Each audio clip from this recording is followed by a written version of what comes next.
Hey, what's up? It's Jim, and today I'm going to talk about Inside Out 2. Inside Out is sort of a weird movie to make a sequel about. It's sort of a kind of like sort of small indie films about someone's emotions, but then blown up into this big world of like these colorful characters going through Riley's mind. It feels like a small movie made into a blockbuster and things like that. But I think there's a lot of truth in what it's saying. I think its blockbuster kind of thing serves a purpose beyond having, big set pieces and things like that.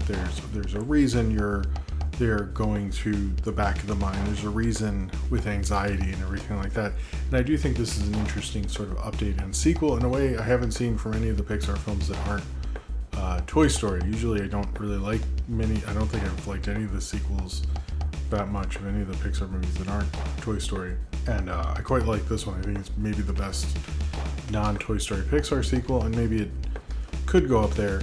But I think it's because it's true honesty of what this needs to be. And that, I watched the original again with my family, and we all saw it together too for Father's Day, which was nice.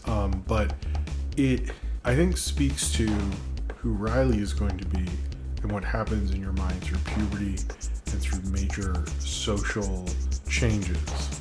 But basically, this is about Riley is going to a hockey camp with her friends. She finds out her friends are going to a new high school. At the same time, she sees a girl who is the coolest person on the high school hockey team, and she wants to be friends with her, and she wants to impress the coach so she can be on the high school hockey team and stuff. And all the anxiety that's built up for that, of meeting cool kids in school, of being friends with the cool kids in school, trying to navigate your old friendships with your new friendships, and having the anxiety, who is taking over with anxiety, envy, ennui, who have taken over, who are sort of come into Riley's headquarters to run Riley, and anxiety is particularly taking over, and joy, sadness, anger, disgust, fear, whatever, are kind of pushed to the sidelines, and they are trying to get back to headquarters to help Riley as she's not completely run by anxiety. I do think this film pertains anxiety particularly well, who's voiced by Maya Hawke in this, especially like watching her other emotions kind of push to the sidelines. I can't really speak much to, I did have anxiety when his team goes more like just general school stuff, all this like sports anxiety stuff. I was never not interested in and wanted no part in. But I can relate to the anxiety part.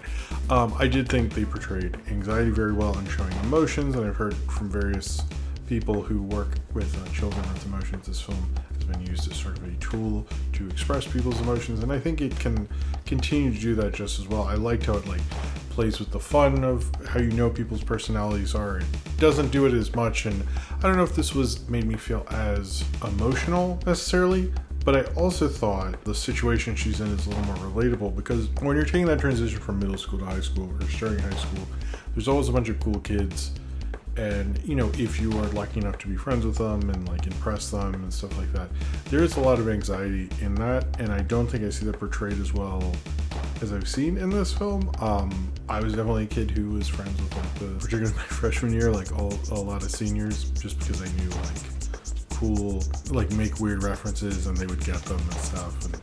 And not a smart move, because they if they don't stick around, I sort of went from 100 to 0 really quickly, but not a really thought out plan there. I do remember at the beginning, before I was more comfortable, I did have anxiety towards that. And I think there's a lot of people who, you want to be cool, your new friends, you want to understand who you are, you want to understand what the rules are, you want to be able to have that sense of belonging and popularity and stuff like that.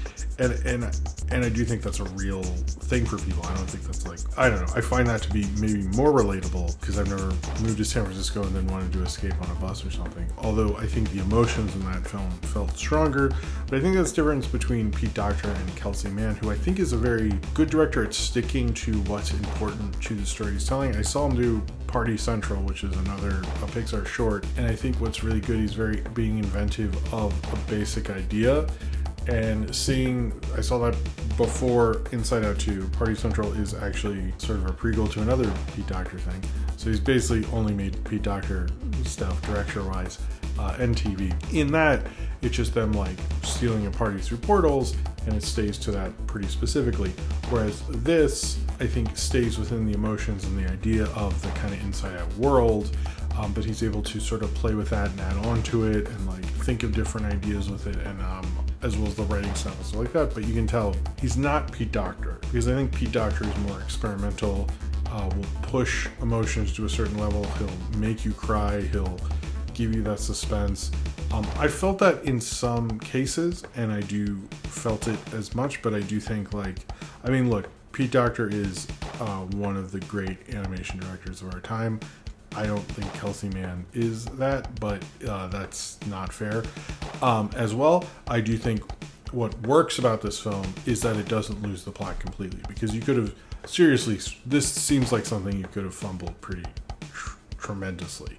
It's a really good movie, the first Inside Out.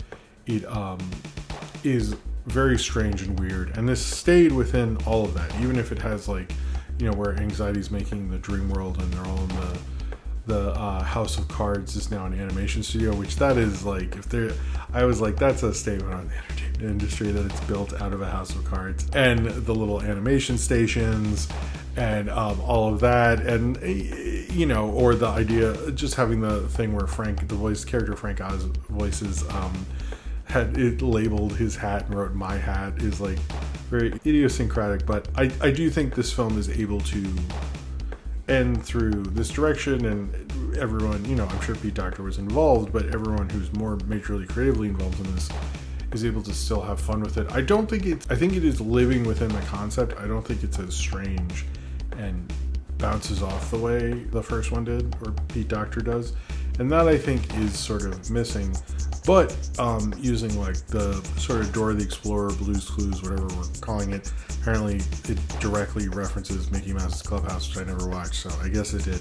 And the anime boyfriend guy, and that was fun. I do wish Pixar, that hinted at a more interesting Pixar than we're actually getting, because I do feel like they're not mixing animation styles. They have to stay within the Pixar style, so any break from that is interesting to me, but I guess they're not going to do that. So I do quite like this movie, actually. I would like to watch it again. We have to watch it again, and because it was Father's Day, my wife had to get up a bunch to take my son to the bathroom, so I feel like next time I have to get up a bunch. But I did quite like it, and I was surprised how much I liked it. I was not really expecting much from this. I didn't think it was a good idea to do a sequel to it, but I do think it's a worthy follow-up in a lot of ways. And is able to show, I think, a positive message about anxiety to kids, and how you shouldn't let anxiety take over for you fully, and also showing what it's doing to her as a person, and that this film only takes place over a weekend, but it understands how big a kind of camp weekend like that can be to someone. I mean, that's probably one of her real defining moments of her life. The only thing I didn't particularly like, I didn't like that the voices of Tony Helm, Lisa LaPera, I think they were fine, but I wish it'd been Bill Hader and Mindy Kaling. Disney needs to just pay everybody. But I like seeing Ayo Edebiri. I like seeing, I thought Maya Hawke was great, Amy Poehler was great, Phil Smith. I mean, the voice acting generally is very wonderful. I felt like I was seeing a full, almost like a proximity of a classic Pixar. I didn't think it was a classic Pixar, but it reminded me of what that was. Sometimes I think it feels weird, because I feel like that studio is sort of moving in more of the Luca Turning Red direction. And I do feel like, Pete Docter tried to make Inside Out again, sort of with Soul.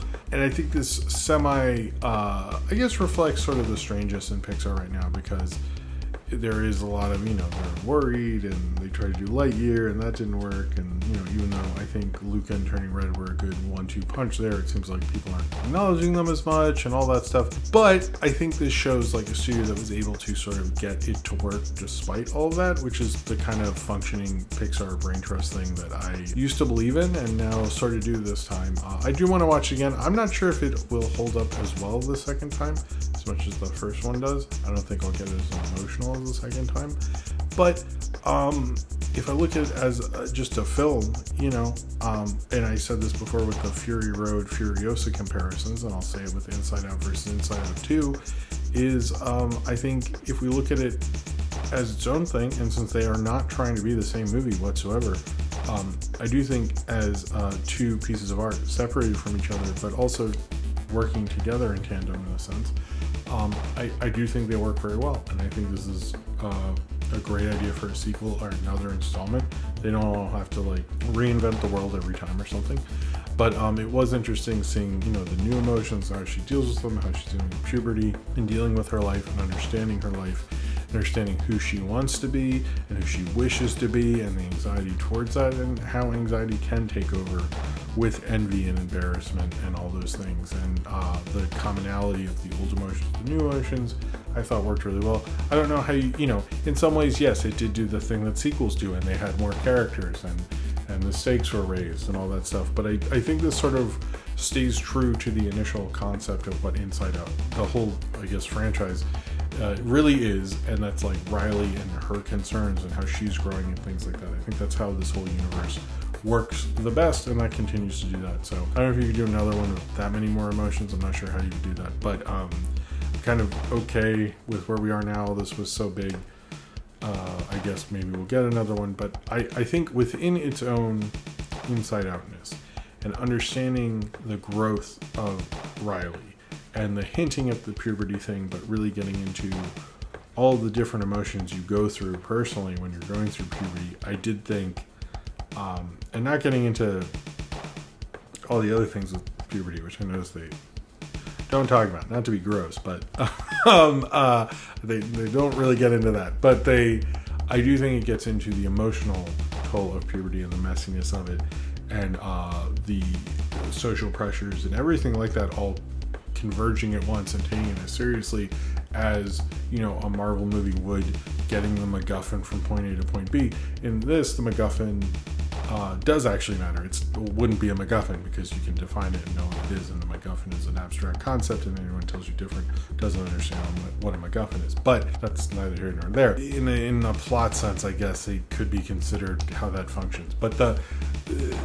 it takes that thing that is sort of like, whatever, we have the list of the spies or some crap, and in this it's like, no, we need to get her feeling like she is a good person, like, back. And I think that combining those things is always super fascinating, and the fact that it can pull it off like this is honestly amazing, and I'm always kind of surprised at how well it does it and how well this odd abstract thing does. My main question is, if this is based on Pete Docter's daughter, how does she feel about like her inner emotional growing up turmoil has turned into a billion-dollar franchise? But that's whatever. I do quite like this. I think it works within what these films need to be and what they say about emotions and how true they are to themselves, and grabbing from yourself as you grow up, as you let go of things, as you bring things in, how you change, and how there's a beauty to change, there's a beauty to the natural order of things. You lose some things, you gain some things, you progress onwards, and there's a sort of beauty in figuring all that out.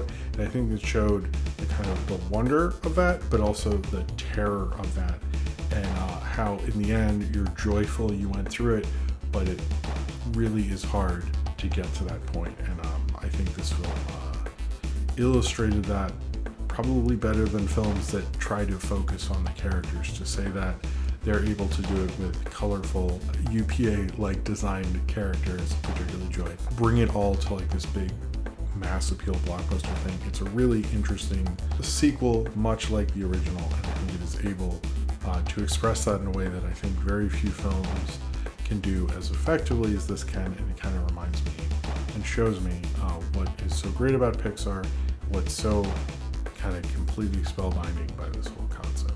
So if you've seen Inside Out 2 and you would like to talk about it, then comment below in the comments and subscribe if